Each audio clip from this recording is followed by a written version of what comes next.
This week we are headed to Mugshots Coffee in Bloomington for a conversation about Minnesota Nice, Janteloven, and Minnesota community with our guest, Twila Dang. Welcome to episode 1 of Chats and Shy.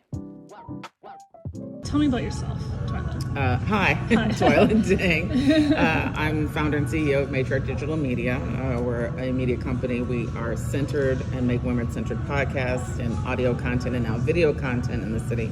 And I'm also a producer at Minnesota Public Radio. I work for endearing news. And you've worked there for a while, right? Yeah, we're going into like 4 years. It's just kind of nuts. So it was before the pandemic.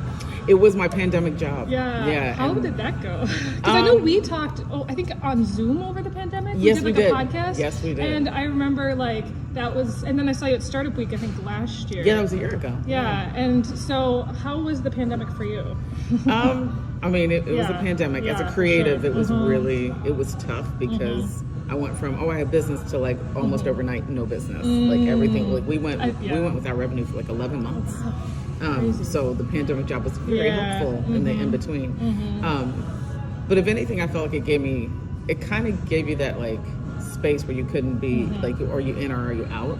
Because I know a lot of folks, unfortunately, they were creative businesses that just had to fold. Yeah. And the one thing I knew was we had a solid idea, we had a solid concept. I just had to figure out how to hold on. And we did, and knock on something akin to wood, we're still here. Yeah. But it definitely was.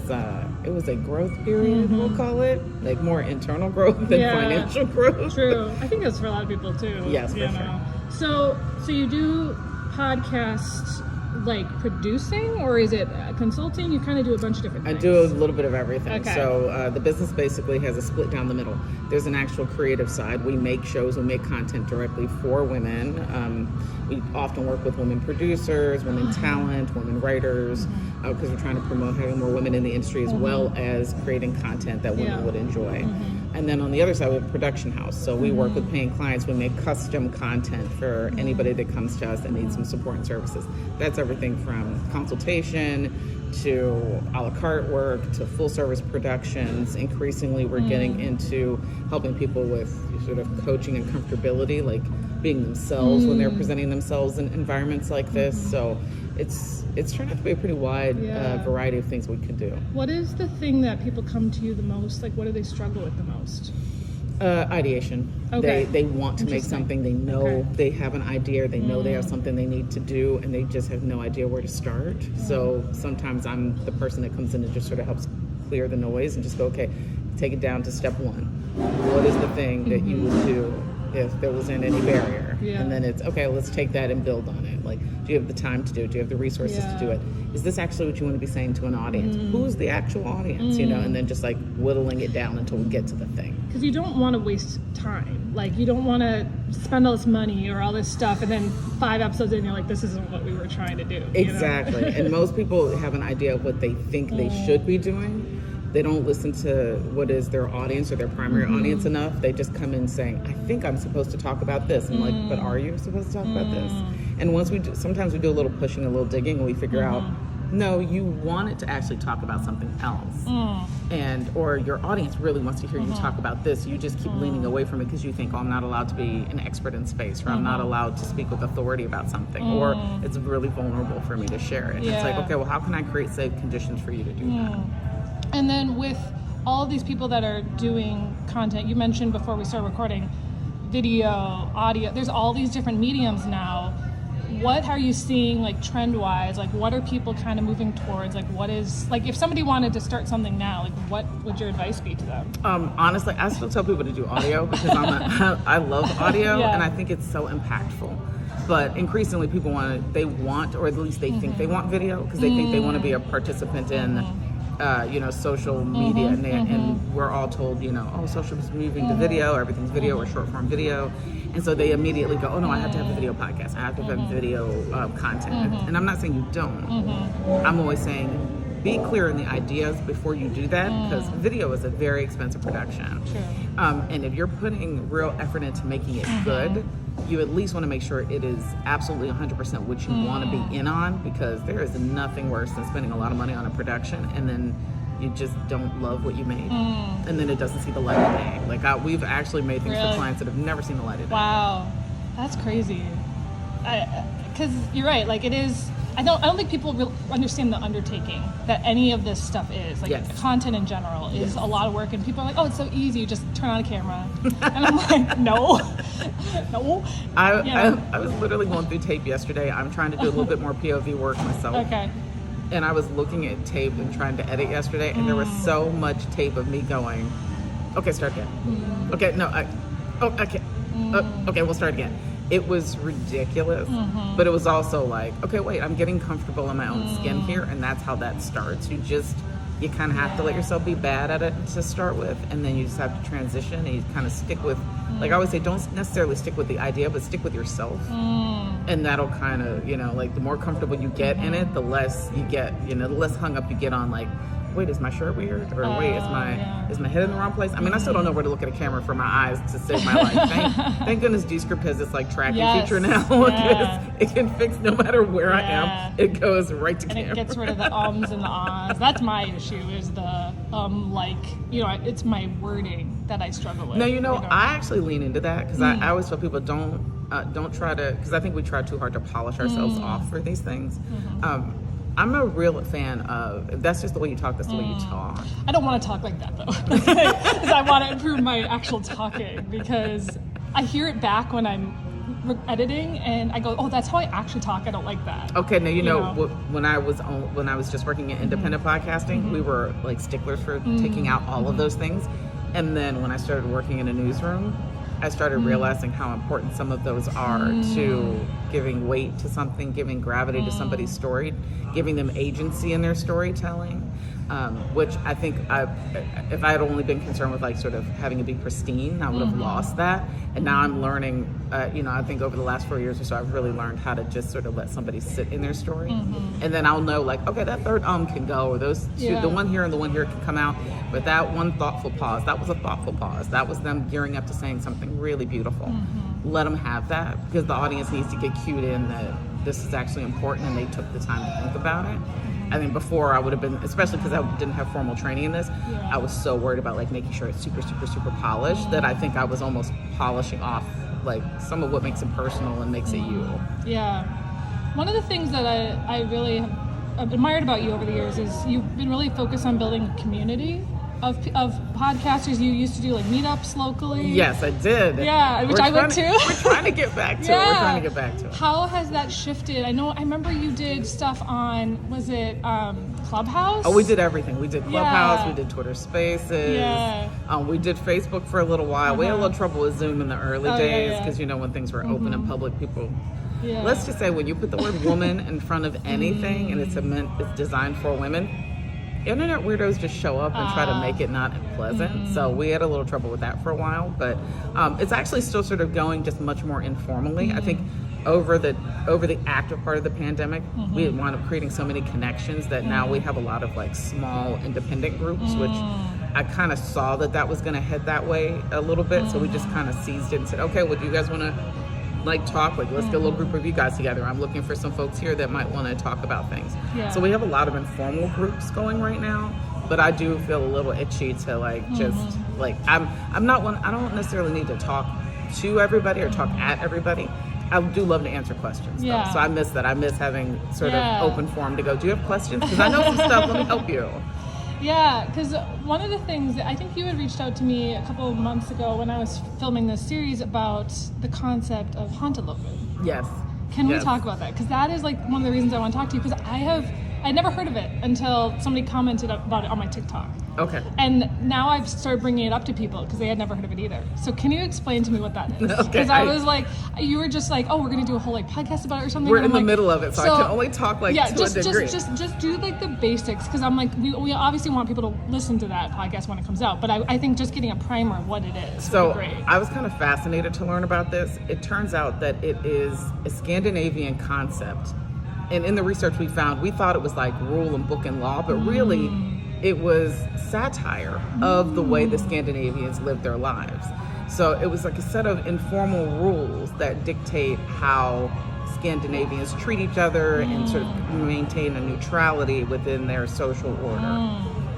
It is now, over the years, that's translated, having so many Scandinavians come here and immigrate here, it's essentially become what we now know really well as Minnesota Nice. That strange passive aggressiveness that we have with each other, that strange, I don't want you to think you're better than anybody else kind of a culture that we have, it ties directly to Janteloven. There's 10 rules of Jante, and the rules are like, when you first hear them, you're like, are these serious rules? It's like you are not better than anybody else, or you will not try to improve yourself, or you like, it's like very strange things where you're like you look at them and on the surface you can think, okay, I think I see where you were going with this. But then when you dig into it and see how it came out in the practice, it's that thing that makes us sort of love living here, but we don't like the way we treat each other here. And I said, I think the thing that gave me the most sort of solace is when we dug a little more and it was like, wait, these weren't real rules. This was an author making fun of Scandinavian culture and saying we don't actually, I'm not sure we want to be like this. But somehow, as Minnesotans, we adopted it and made it like bedrock. Yeah. Well, so I had an interview with a recent transplant to Minnesota, and she was telling me that it was in the episode, but basically she said everyone says the same like phrases. Yes. Like we all just like almost don't realize that they are just repeated in our heads, and everyone says the same thing. And I'm like curious what your thoughts are on that. Is that just like part of Minnesota culture? Is that just like wherever you live, like you adapt to the rules, or is that a specific thing to hear? It's a specific thing to hear. I think I've lived in a lot of different places, and so there are sort of cultural language to those places. Like if you've ever been to Pittsburgh, there's a whole cultural vocabulary that's there. If you've been to Maryland, there's like a vocabulary. I'm from Virginia, so there's a southern nature to it. In Minnesota, the language is directly tied to the behavior, like how the expectation is for you to behave, how the expectation is for you to interact, or even the understanding of the language is used so that you understand the barrier is here, don't try to push past the barrier.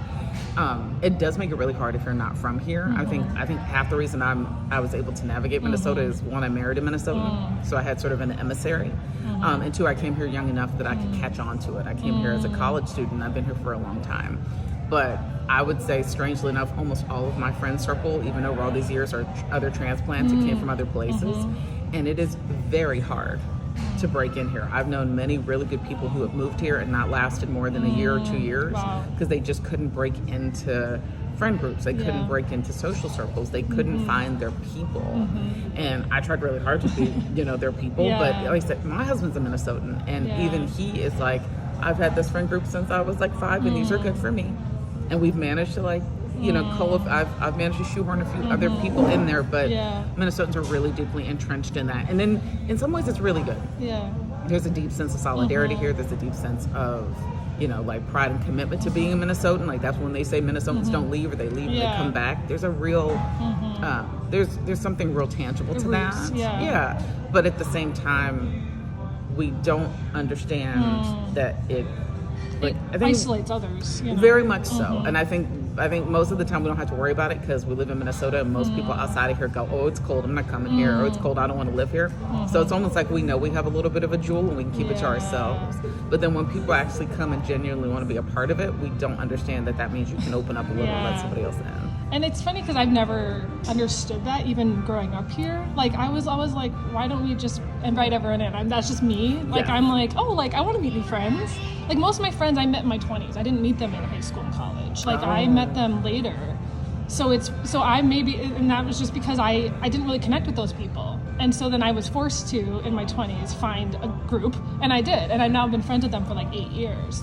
But it's like, so I understand that finding friend mentality of a transplant almost, even though I'm from here, So it's like, absolutely. I think for me, I know the struggle that is. And a lot of my friends are also native Minnesotans, but I also have a lot of transplant friends. I have a lot of, through running Twin Cities Collective, I've had to meet a lot of people. But you're also like, that's kind of your nature. Yeah, like I said, we've known each other for a few years now. And I've always said that you've got a keen ability to actually tap into community and bring people together and organize people in a way that other people don't. Like I said, I know I don't even do that very well with my community, as it were yet. I know how to sort of put information out there, but I don't always know how to get people to sort of circle the wagons in a way. But I think that's the thing that Minnesotans don't understand how to do well. We just don't always understand how to bring in. But like I said, I don't think it's impossible. I know some wonderful people who do it really well. I know some wonderful people in real life who are Minnesotans who are real connectors. But I think what makes them shining stars is that they're few and far between. Yes, that is true. You know, in that way. And they know each other too. Well, yeah, and they kind of gravitate to each other. So, yeah. like, even watching, like, my kids are essentially Minnesotans. They were raised here. And watching how they navigate friendship and how they have, like, a few tried and true blues. Like, I have a kid who's friends, and he's known them since he was 5 and 9. Those are his people. And then he went off to college, and now he's made some more people. And I have a daughter who's just, like, social butterfly. Everybody, or, like, in her world, she goes, everybody thinks they're my friend. And I'm like, yeah, I get that. That tracks, you know? Yeah. But that's, like, that thing of, part of that is, I think some of that's, you know, nurture. And some of that's just the nature of the place where we live. Yeah, and I think my goal is to change the culture. Like, that's what I want to do. I don't want these Janteloven rules anymore. Is that kind of what your podcast is going to be doing? Or, like, what is the goal of it? I think we thought the goal was to, like, explore something newsworthy. And ultimately, as we're making it, what it's moving toward and what it seems to be settling on is we want the community to recognize that it's a good place, but we could probably be a better place. And, like, it's not meant to be an indictment of us. It's meant to be more of a mirror of, hey, did you ever notice that we're like this? Have you ever thought about why we're like this? Yeah. And do you think this is the only way we know how to be? I don't think people realize it until they see the mirror. Very much You so. know? As soon as we started soliciting for stories, the most Janteloven thing in the world happened. People would not tell us bad things. So we started, like, using our sources and asking for solicitations, and it was like, tell us your stories of, like, Minnesota nice. We all know what Minnesota nice means with the air quotes. Every story we got in the first 3 weeks was, my neighbor came and shoveled my yard one day when I hurt my arm, and my best friend brought me cookies after a breakup, and I was like, y'all know this is not what Minnesota nice is. Why are y'all doing this? And it was solely, I think it goes back to what the rules are. You don't want to look bad for anybody else. We don't make each other look bad or feel bad. We don't. So it was so much, like, you could see people sort of digging in their heels on, like, I'm not going to contribute to us looking bad. And then we finally got, like, one person to say, like, oh, I had this, like, weird experience one time. And then another person, like, said, oh, I had this weird experience where I was in a coffee shop and I spilled coffee on somebody, and then we apologized to each other for 20 minutes. But I don't know why we do that, you know, like. And then we started to sort of, like, that started to crack it open a little tiny bit. And we weren't necessarily looking for, like, salacious stories, but we just wanted people to be honest about, like, what are the things that frustrate you about this place? Like, if you moved here and it took you 3 years to make friends, tell us about that. If you took a new job and none of your coworkers would have lunch with you for, like, months because they didn't know how to invite you in, and you didn't know how to get past the wall of, you know, the group that was already established. We wanted to talk about those things. So I would say it was a little challenging to get stories for the podcast. I think what I've seen, at least in my comment section, is the transplants are more vocal. The Minnesotans have a lot of pride towards Minnesota, and they like defend it in some way. They don't even realize it, but they like there's like this disconnect of, like, the natives, like, don't see the issues as much. Yes. It's almost like they're blind, like we were talking about it. But they also have, like, intense pride. Yeah, it's, you know? It's like I said, that's that thing. When you say transplants are more vocal, 100%. Yeah. Because they're just willing, they're not even trying to be challenging. They're just going, did you see that? Yeah. Did you notice that this like this? They notice it. And immediately a Minnesotan will. And even over the years, I have, like, when I go to other places and people are like, Minnesota, I'm like, hold on. Like, I live in Minnesota. I enjoy parts of Minnesota a great deal. But it's that thing where it is the thing I do admire about this place. There really is a deep sense of pride in being from this place. I just want it to be couched with a pride that anybody comes to this place would feel welcome in this place. And I don't think that's always the case. I agree. And I think there's, like, what I'm trying to do is bridge the gap between the transplants and the natives, because I think you're right, a lot of the transplants find each other, a lot of the natives find each other. Yeah, they just stick together. And so it's like, how do we, like, cut that and build that bridge? Because I think a lot of people aren't willing to meet new people. That's just what I've learned. It's like, I'm trying to build all these networking events, and the people that want to meet people come. Right. It's the people that don't come. And it's like, all right, well, you're missing out. And then you complain that you don't have friends. And it's like, well, you're not trying.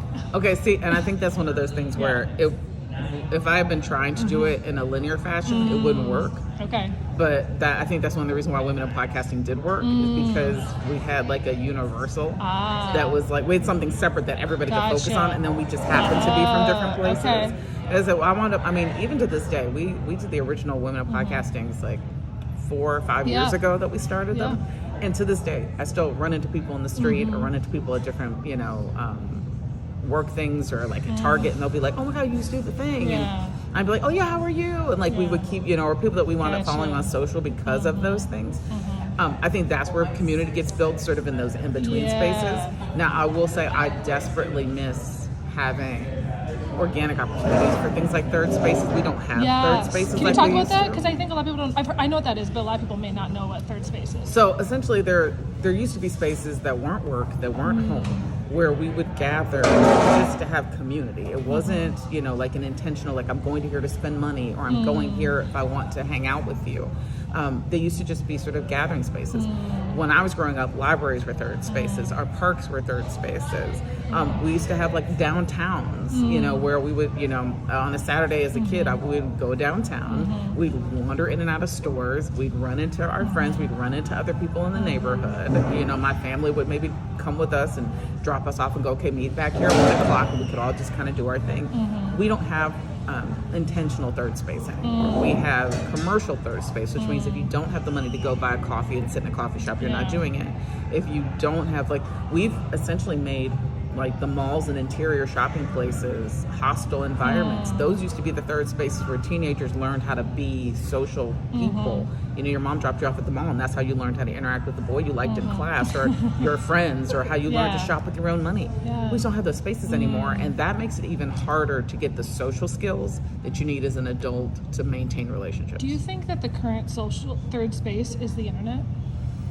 Very much so, but we've seen such a shift in the internet that there was a point in time where the internet was this beautiful third space, where it was just, everybody was just kind of mixing, and you kind of found your tribe, or you got to tumble into sort of public discourse, and it could be exhilarating, it could be fun, it could be topical.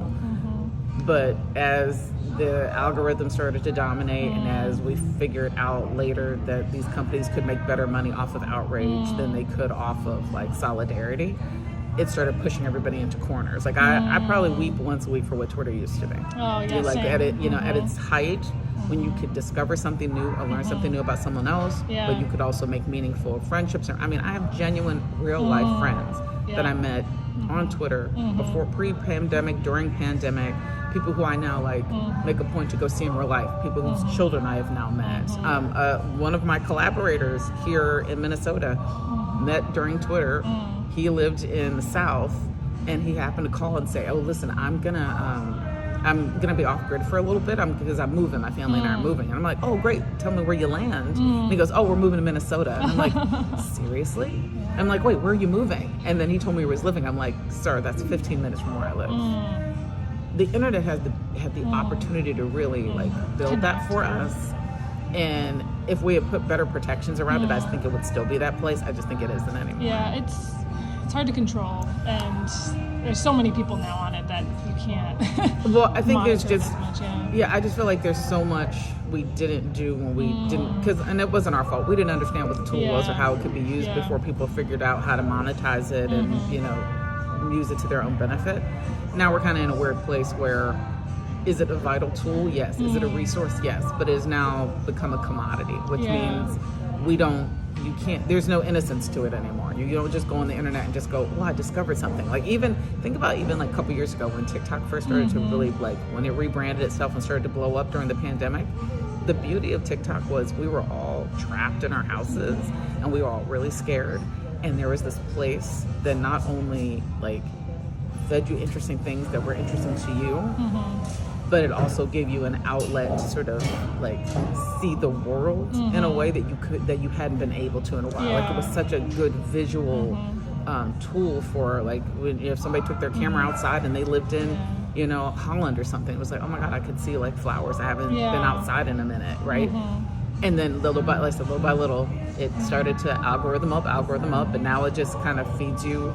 Like, don't swipe a video that's like, don't swipe a certain type of video because then you're just going to get fed, 57,000. It's too like narrow on what because it's content based versus like people based. Like yes. like it's the algorithms find what kind of content you like versus like it used to be just who you followed or whatever. Right. You know. So I think the algorithms have shifted a lot in the last couple of years. Yeah, in a way that I don't always enjoy. Like I'm an old person. I'm a Gen Xer. I was the person, I used to love to like turn the TV on and just scroll through the TV guide and see what is out here I'm not seeing, right? Yeah. Or I would peruse the magazine rack and pick up different magazines. Like, so when you get to these technologies now where you go on here and it is decided, well, you watched this skincare video, this this recipe video, and these 3 videos about politics. So that's all you're going to get for the next, 3 months. Yeah. And then you're like,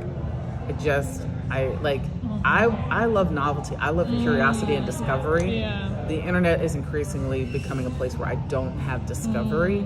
And when it really hits saturation for me, then it just won't be a thing I use anymore. Yeah, and I think that's probably being seen by the younger generations because you've got younger kids too, right? Yeah, so they're like they're in that age of like the Gen Zers of like I've been hearing things that younger kids don't want to be creating content. They want to watch it, but they're not. Yeah, they posting. do not want to. Yeah. I live in a house full of equipment. I say to my kids all the time, "Do you want to make something?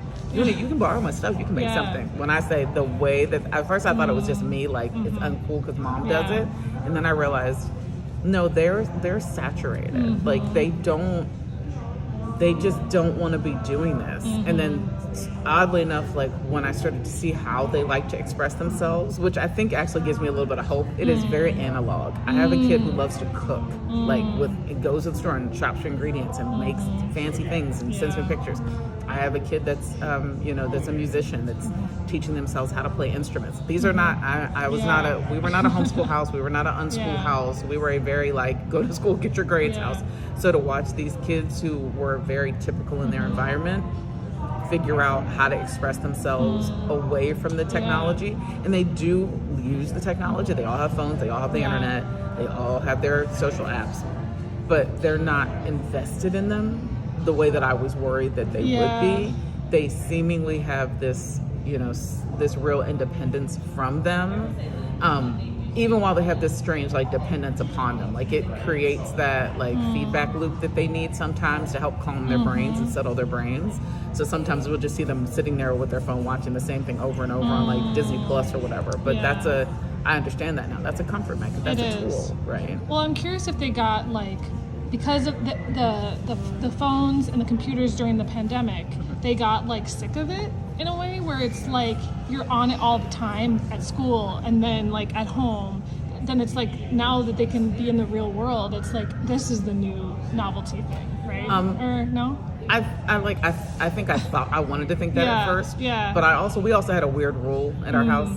Rules at our house. Our kids couldn't have social the first year they had a phone. Oh, okay. So they could have the phone, and they could learn the mechanisms, they could text their friends, but they couldn't have social until a year in, and they didn't get their phones until high school. So that basically meant none of my kids got social until they were like 16. Gotcha. And so as they complain about all the time, like, well, we don't even really understand how to use it. I'm like, you do, but you just don't care about it. Yeah. And I think it bothers them on some level that they don't care about as much as maybe they think they should. And I'm always like, you're welcome. Because one day you're going to be glad that you're not so, like your sense of self isn't tied to it. But I do think that they all sort of I think they all have a pocket of the internet or the technology that is just deeply, like, they really are super invested in it. Like, my one kid's a music kid, so she, it's all music all day. My one kid's a video game kid. It's video games. Whenever they're doing it, they're just all in on the video games. And I have one kid that's in like their animation phase. So it's all, anytime I'm like, what are you looking at? What are you watching? They're either watching an animation or they're reading like, like a Korean comic or a Japanese comic or something like that. What are your thoughts on AI for content now? So that's something you're probably dealing with a lot. Yeah, we're in it. You don't really have a choice. I will say I was one of the like Chicken Littles at first. I was like, the sky is falling. What am I even gonna do? Y'all know how long it took me to figure out how to do this as a career? I can't get replaced by all these machines. And what I figured out very quickly is there are some really deep, interesting, and helpful things that are available that AI helps you to do in terms of being able to scale, in terms of being able to just keep up with even the essential churn that happens in a lot of our work. The difference is it is talent without soul, right? So once you recognize that, then all of a sudden you stop worrying so much. Because yes, I want to understand how the tools work, but the tools cannot replicate what I do. The tools cannot make a person I'm sitting across from feel more comfortable in their skin when they're recording a podcast. The technology cannot understand the nuances. Yeah, I've even watched some of this tech do editing, and it's like, oh, yeah, it's a good passable edit, but it would be a first edit for us, you know, like it would be, we would go back in and listen to the, like, did you hear that thing in the background? Did you hear the technology? Still can't do that, and it might get to the point where it's like almost seamless, but it'll still never have a soul. It'll still never know, even based on what the algorithm says, what is, you know, something that really hits you. Like I tell people a lot, when you're making content, you're either hitting people in their chest, you're hitting them in their gut, right? It's the heart or the gut. Technology can't do that. It can tell you to a point, like, these are all of the prescribed things that when you put together should do X, Y, and Z. But it's not the same as having the lived experience of knowing when that woman tells her story, it's going to reach people like me because this is our lived experience. And once I really understood that there's a mix and a balance here, it made me unafraid of the technology, which meant, okay, now I can dive in and start figuring out what could work for us, what can't work for us, what I'm comfortable with, what I don't care about. But also now I'm not like chicken littling everything. Now, I will say I have very smart technology friends. So now when things like this come up, I ask the questions about safety and security that I never thought to ask before. Like, what happens when we start giving up our information to these algorithms? I mean, what happens when you start plugging in, like, I want you to make a thing for this, for me, for my thing. You know, like, I know people who are putting, like, their resumes and stuff in there. Like, what does this do in terms of information gathering? After we've learned all the stuff about giving up your information on these other forms that we can't get back, we have now basically opened up a new, like, back door to all the same companies saying, okay, you couldn't have my information before. Have at it now. Write me a new resume. Thanks. I think we need to start thinking about that. But again, genie's out of the bottle with most of that. There really isn't any information about any of us that isn't available if you dig. True. And not even very hard. Yeah. So I think at this point now we have to start, I think we're overdue for a real conversation about ethics. Totally. And if AI isn't the place that pushes us to do it, I don't know what will. I agree. And I think that it's like you have to have both sides of the coin. Like, it's like there's positives and there's negatives to everything. The internet, there's positives and negatives. It's just like, that's the world. Absolutely, 100%. Well, I want to thank you for sitting down with me today. How do we find you online? How do we connect with you after watching you on this video? It's super easy. I am Twila Dang on all the socials. All my socials even say that. I am Twila Dang on all the socials. Now, I'm not active on every social. If you're looking for me to be active, go to Instagram, go to LinkedIn. I'm on Facebook still. I'm still on whatever, Twitter, X, whatever that is. I'm probably there till the bitter end because I'm that kind of girl. I am in places like TikTok, but I'm a lurker right now, so you can feel free to follow me. Eventually something will pop up, but it's not there yet. But yeah, that's the easiest way. And then the company is Matriarch Digital Media or Matriarch DM, every single solitary place as well. We got a website, matriarchdm.com. Perfect. Thank you.